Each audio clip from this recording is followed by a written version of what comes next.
Hello. I am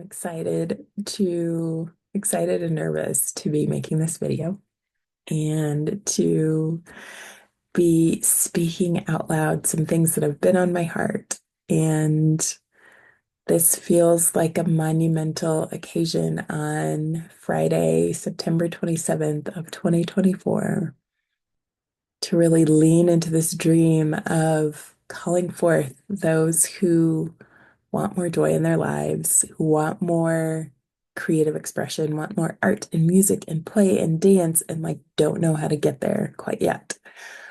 So, this is a call, this is an invitation, this is the juicy, kind of like prodding you a little bit, playfully prodding you out of your comfort zone.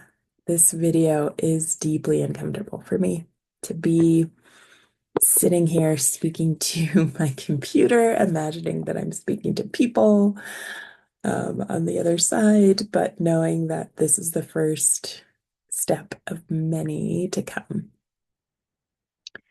So today I'm leaning into the story of how this all started. That this has been a long time coming. This has been something about myself that I've been afraid of embracing, this creative artist identity, um, this expressive person who I've always been someone who's waited for the invitation, waited for someone else to go first, waited for something to be right, waited for the path to be clear. And I'm learning that in order to be a leader means that you have to go first. And I still have to wait until I feel this burning desire on my heart to do something before I can actually do it.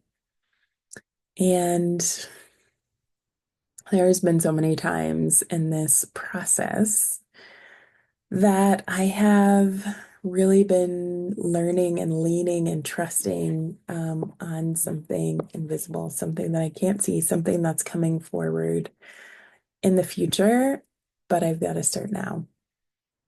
So, how this all came about was when I was a kid, I really loved art and music. I played the piano. I saw my mom making cards and doing art projects and loving crafts. And so me and my sisters would do that with her.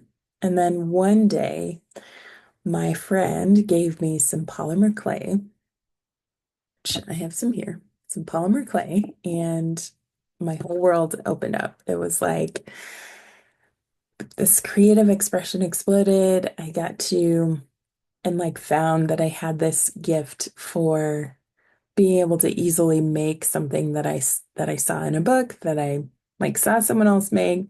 I could see like a little clay figurine or something and know how they made it just intuitively and be able to pick it up really fast. Um, so from there, I started making Christmas tree ornaments like angels, and I really fell in love with these snowmen Christmas tree ornaments. And it started off like making these little mice and these little mice sculptures. And remember, I made a whole bunch and we took them to my grandma's nursing home and sold them for like 50 cents or like a dollar or two. Um, and then being able to make the Christmas tree ornaments for years, I made that. And my mom would sell it to her friends at work. And they became like this thing that people looked forward to every year. Um, so I went, was homeschooled from fourth to eighth grade. Then I went to high school and took some art classes, took some photography. And then when I got to college, it was like, okay, this is a real thing that I want to pursue. Unfortunately, I did not have the skills that other people had who did a whole bunch of art and did a whole bunch of art classes because I was in in high school, I was playing sports, I was playing volleyball, I was doing this, I was doing that, I was playing piano. So my sole focus, I didn't spend hours and hours and hours and hours drawing and painting and doing all these things like other people had. So I took that personally.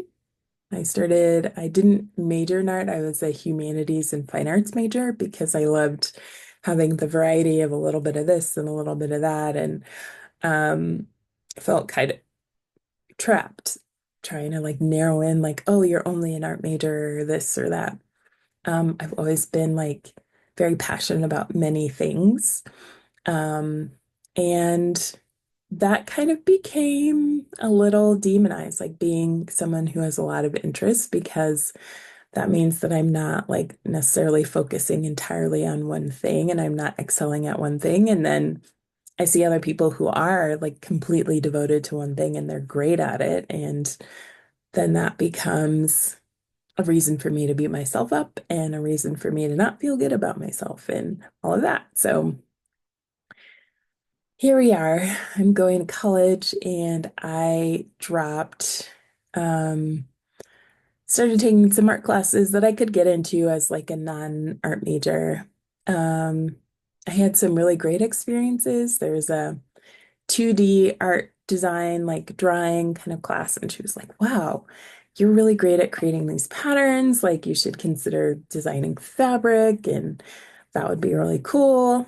And then some really negative experiences with like really harsh critiques and people just like really gatekeeping art and um, art teachers who are very, very expert at what they do, but also like wanting to kind of control and steer and definitely wanting me to be successful, but not in a way that felt helpful for me as a student.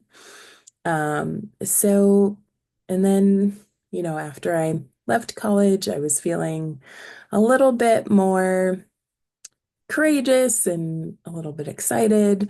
And so I had applied to this internship with like a city arts organization and like didn't get it. And at that time, it was very fixed mindset. So it's like, if I'm not perfect at this, I can't do it. So I like shut it down, stopped doing art. Um, and I actually don't remember when I started my sketchbook practice, but through like traveling and going overseas, I spent a year in South Africa, and there was this way that like sketchbooking kind of came into my life, and it became a really cool way of like recording and connecting to my daily experiences, connecting to my visions, connecting to my hopes and dreams. And I learned about visual journaling and um, you know, like manifesting through like drawing out like what you want and all of those things, which were interesting. So fast forward to kind of some later years of my life, I like sketchbooking became like I would do it sometimes and let it go for a season, then pick it back up for a season. And then once I got pregnant with my daughter, unplanned pregnancy, doing it alone, I really started to connect to this part of me that was burning to be an artist. This dream that I had buried that was like, you're not good enough. You can't put in the time, the energy, and effort. Like, you're not a natural talent, so you can't do it. Um, and that became like, this call on my heart, really, like this deep desire of like, are you going to step into who you are? Are you going to believe in yourself? Are you going to create space for this deeper, creative, beautiful expression to come through? So I've kind of had this interesting experience in my life of like, on the one hand, feeling very structured and very like XYZ step by step and like wanting to control things and wanting to see things come out in a certain way. And then on the other hand, having this like deep feeling intuition, like I know things by feeling them. I like can, when I stop and slow down and like tap into this other flow, I can like create. I used to like paint for hours, but it would be not like representational art. It would be super abstract. It would be colors and it would be feeling. And when I would sit at the piano, I would play, but it would be from this place of feeling after I learned like scales and the structure and the basic things. And so there's always been this kind of like internal conflict or internal tension between these two parts of like one wanting flow and feeling and the other wanting structure and representation. And I've never really been able to um, figure out how they work together until more recently. And it's definitely a journey that I'm still on now. So my art experiences definitely were like that. And I made the mistake of, you know, I didn't know about a growth mindset. I didn't know what it really means to like allow yourself to try and fail and not give up. Um, I, even though I did that in sports, like, but there was always this like encouragement to keep going in sports because I was tall and athletic and I could jump high, and people recognized that and called that out in me. But I didn't have the experience of recognizing my own gifts and talents and calling it out in myself. Um, and that's been a huge growth opportunity, huge growth opportunity. And that's the journey that I'm on now, is being like, this is what I want. I want to be an artist. I want to empower people through creative expression.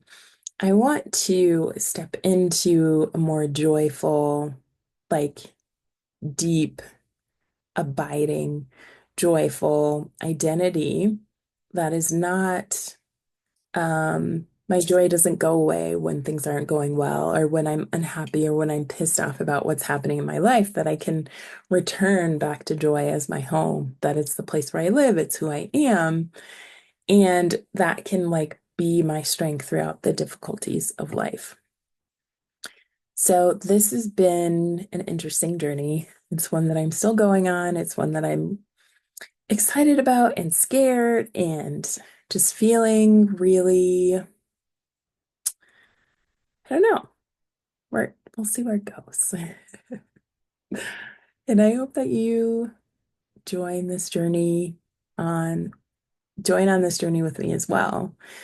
We can do this together. We can, if you are also seeking more joy in your life, if you're seeking more creative expression to like tap into deeper layers of yourself, of being able to connect to your emotions and to connect to your body, being able to live a life that's in alignment with your values, where you can not be so impacted by what's happening around you, what's happening in the world, the political sphere, the all of the pressures of society, of parenthood, of being a woman or being a man or, just being a human.